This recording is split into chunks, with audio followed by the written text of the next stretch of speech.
వచ్చింది, లోడ్ దింపుతున్నాం. ఈరోజు ఎరువుల బండి వచ్చింది. వాటిలో పొటాషియం, కాల్షియం, యూరియా మొదలైనవి వచ్చాయి. 2 కంటైనర్లు వచ్చినాయి. ఇప్పుడు నేను హరి ఫస్ట్ కంటైనర్ని అన్లోడింగ్ చేస్తున్నాము.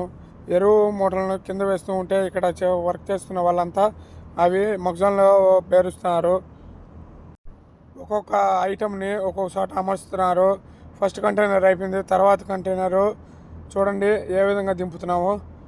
ఇది 2వ కంటైనరు. దీంట్లో లంబు, సునీల్ భయ్య ఇద్దరు అన్లోడింగ్ చేస్తున్నారు. చూడండి మూటలు ఏ విధంగా వచ్చాయో మాకు. ఇవన్నీ కింద వేసేసుకొని సరే దీంట్లో అన్నీ ప్యాక్ చేసుకున్నాము. అయిపోయిన తర్వాత ఆ డ్రైవర్ అది కూడా బాయ్ చెప్పినాడు, త్వరగా దించాడు అని చెప్పారు. చూడండి మేము మగ్జాన్లో ఏ విధంగా వేసుకున్నామో చూపిస్తాను. నెక్స్ట్ వీడియోలో మళ్ళీ కలుసుకుందాం. Bye friends, please subscribe my YouTube channel.